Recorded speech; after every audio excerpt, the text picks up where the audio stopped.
Hi everyone! I recently acquired a new print from a photographer friend and I wanted to frame it myself, and I thought it would be interesting to show you how I do that. A lot of people use a framing service, and that's totally fine of course, but they can be pretty expensive. You can sometimes pay as much or more for the framing as you did for the original print. But if you order the right materials from the right place and have a few simple tools, it's easy to do it at home, and so that's what I want to show you in today's video. I hope you enjoy it. So first of all, open the glass, and this glass really isn't anything special. I always just get my glass from a local place. I use the Glass Doctor, which I think is just a franchise. I just get the single strength picture frame glass, and they call it SSB, and I guess the SS stands for single strength. I don't know what the B stands for, but I always just call them up and tell them I want the SSB and tell them the size. They have it ready later that day, and it's pretty inexpensive. Now, there are a lot of different choices you can do with glass. You can get non-glare, which is nice if you've got an environment with a lot of windows or whatever that might reflect. But I've tried that before, and I really don't like non-glare. I just think it obscures the details too much of the image, and I don't like the look of it. So I don't do that. Now you can also get acrylic, which is nice. It's a lot lighter weight, so if you have a much larger piece, you can do acrylic, and I also get that from Glass Doctor. I just get plain acrylic, but they make fancy ones with UV protection and so forth, and of course those can get really expensive, but you can certainly go that way, and when you consider protecting your artwork, it might make sense to do that. I've always just used the single strength glass and have never had a problem with fading or anything like that. This glass, as it comes from the Glass Doctor, has beveled edges, which is really nice, so it's not sharp. Sometimes I've gotten the sharp edges on the glass, and you have to be careful about that. Now, sometimes the companies will clean the glass before they package it up and send it to you, but even when they do that, you still need to clean it. So I typically just clean the glass twice on each side, and I have this foam spray glass cleaner that I get from Glass Doctor, and it seems to do a nice job, and just clean it a couple of times, and then hold it up to the light and check the glare angle for any smudges and streaks, and then you're all set. I order my frames and my mats from Archival Methods. They're a great company up in New York State, and I've been using them for a long time, and they seem to do a really nice job. I know there are probably other places where you could order this from, probably Dick Blick and some others, but Archival Methods has always been good for me, so I like them. Now, I used to cut my own mats, and it does save a little money, but these commercial companies do such a great job that, and it's just not that costly. So I just don't cut my own mats any longer. I still have the machine, but it just I just feel like the commercial companies do such a nice job that it's really not worth it to do yourself. Just let a professional do it. So for frame choice, I like a small profile metal frame for most of my photographs. It gives that classic look, but the small profile frame just doesn't compete with the image. If you are familiar with the Nielsen profile numbers, I like the number 11. With other companies, it's usually some variation of number 11. In this case, it's 111, but it's basically the same, just a small profile. And for frames up to 16 by 20, I think that works really well with this kind of photographs that I like to do, landscape work and so forth. Now, if I'm going larger than 16 by 20, then I might go with a slightly larger profile because it just seems to fit better once the print gets larger. Now, I always use this contrast gray color, and it's kind of like halfway between black and silver. I don't know if that's a proper description, but it's just a nice gray color, and it seems to work really well with both black and white and color, and it doesn't compete with the image or detract from it. So I really like that color. Almost everything I have, I frame with that. And you just use a paper towel to clean out any leftover metal shavings once you open the package. and then you're ready to start assembling. Now, if you've never used these metal sectional frames before, they're very easy. They come cut to whatever size you've specified, and they come with little fasteners and hardware, and a screwdriver is the only tool that you need. Now you can see here that at one point I had a little trouble with one of these joints. Sometimes they go together real easily, and sometimes you have to struggle a bit, but eventually they come together. I think professional framers probably have a little jig that holds the sections together in perfect alignment while they while they tighten the hardware. It's a little two-piece thing that goes in, and one's a flat backing and one has little screws that you tighten, and it expands as you tighten the screws, and that's what holds the sections together. So doing it with sort of two-handed, one hand you're trying to awkwardly hold the sections in alignment, and then with the other hand you're tightening the screws. Sometimes you have to do it a couple times to get it, but usually you get it to come together just fine. And so then I just put the sides and the bottom together first, and then it's ready to accept the artwork and glass a few minutes later. Next, I'll open the mat. I always use a 4-ply bright white mat, and again, it's a custom cut, and so I figured out the size that I want, and we'll talk about that later. But I get a backing board for it, and I have that hinged. They do a nice tape hinge on one side, which just makes it easier to put this all together. And this white overmat is just a very classic presentation. People have been framing their photographs for many, many decades this way, and some people might think it's old-fashioned, but I just think it's a classic presentation that I really like.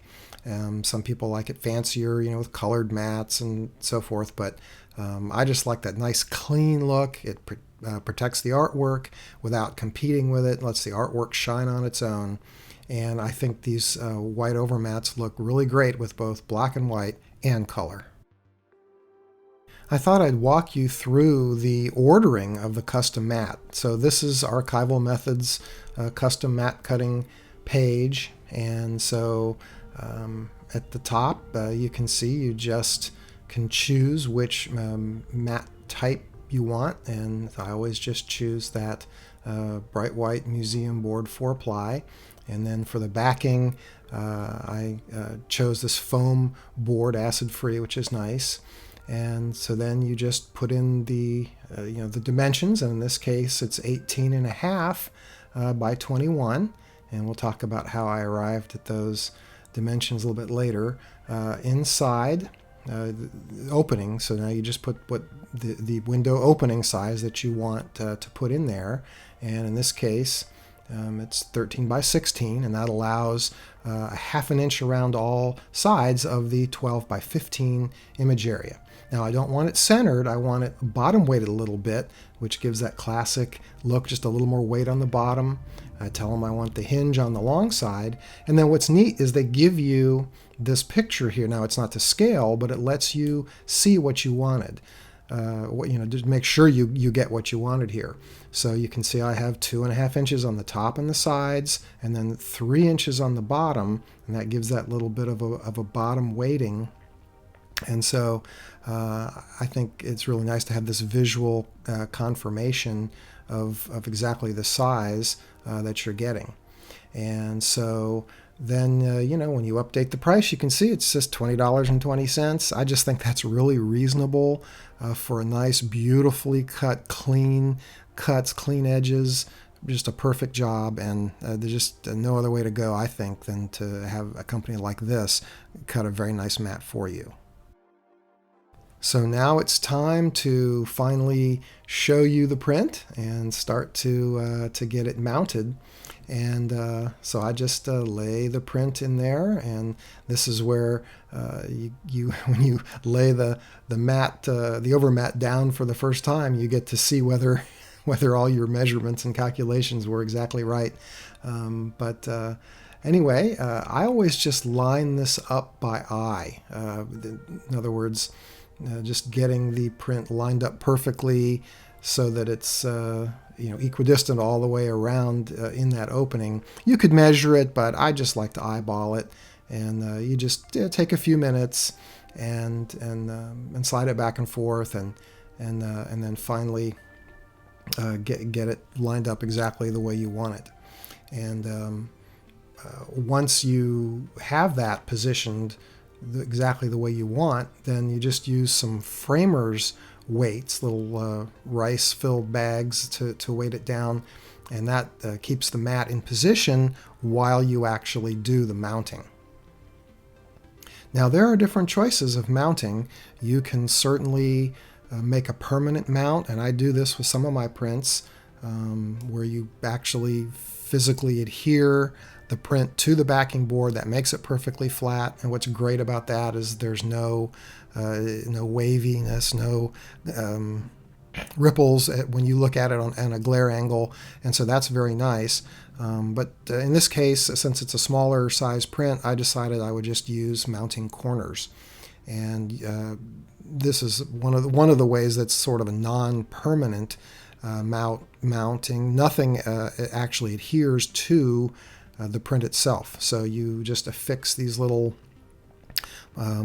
plastic corners to the mounting board and slip the corner of the print into this little plastic corner. It's all archival, of course.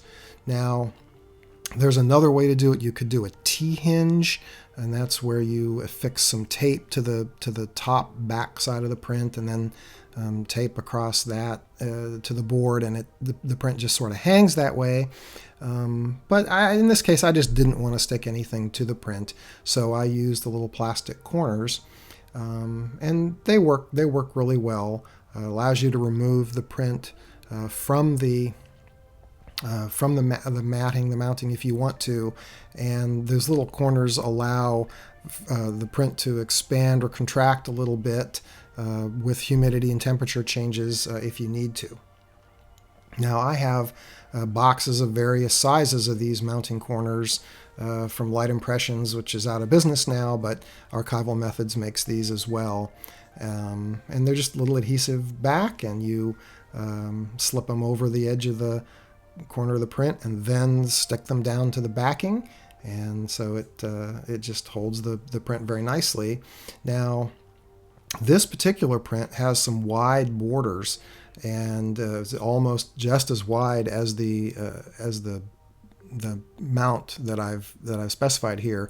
So if you're in that situation and you don't have enough room to attach the corners, you can just trim the print a little bit so that you have a little more room. In my case, I didn't need to. I just had enough room, but I wouldn't hesitate to trim a ½ inch or so off a print like this, and so then you can have a little bit more room to work with your mounting corners. I use these mounting corners on all 4 corners. I start with the bottom, and that sort of lets the weight of the print rest in those corners, but then I also put little ones on the top just to hold the top corners, top edges of the print together, even though the overmat really holds them all. This way it's still just more secure, and the print is fully attached on all 4 corners. So now we're ready to start assembling the frame. First thing I do is just give the artwork a shot of canned air to clean any dust off of it. And then I take the glass, which I'd already cleaned and had set aside, and I just lay that down carefully on top of the mat. And then I just align the open end of the frame with the mat and glass and just slide it together. You just do it slowly and carefully, and it just slides right in. And sometimes you have to reach underneath and just guide it in a little bit, but it works great, and it all just slides together. And then you're ready to add that final piece of the sectional frame with the hardware, just like you did when you were initially building the frame. It's just the top section, so you can just flip the frame now over and just assemble that last piece.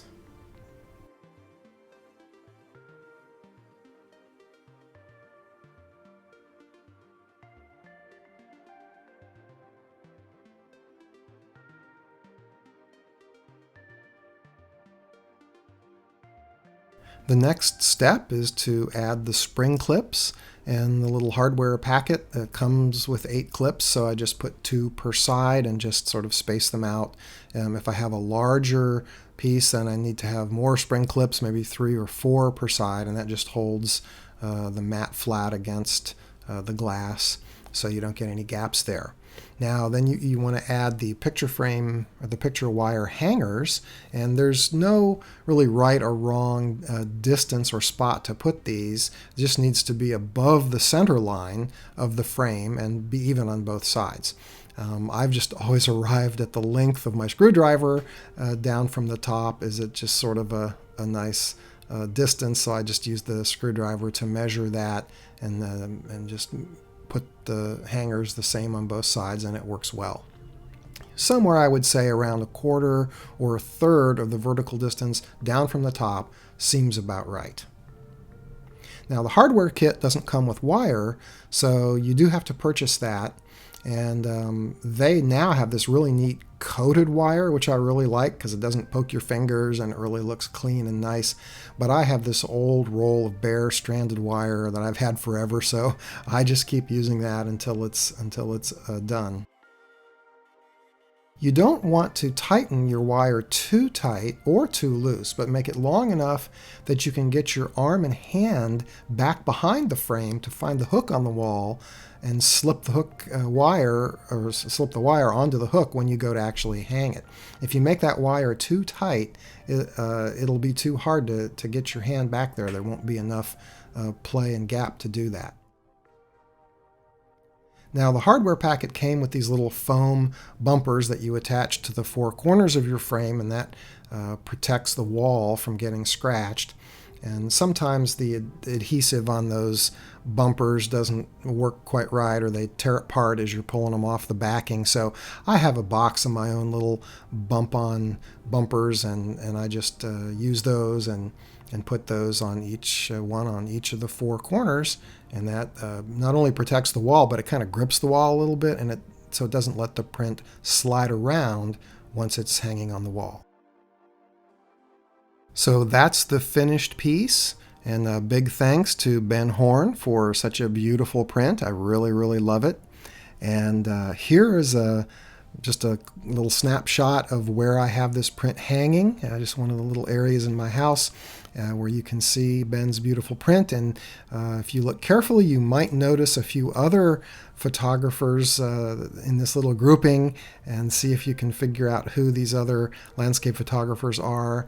I think it makes a nice little print, and I hope Ben likes the way this print looks and the company he's hanging in there in my home. So anyway, thanks so much for watching this video. I hope it's helped you figure out how to frame your own work, and maybe given you a little confidence to try it. If you've been a little hesitant to, please feel free to ask me any questions in the comments below if I've forgotten something, or I'll try to clarify if you have a question. So please do that, and thanks again for watching. I'll see you on the next one. If you enjoy this content and would like more information about me and my photography, please head on over to my website at scottwaltonphotographs.com. I have an ebook, annual folios, and handmade fine art prints available from locations all across the country.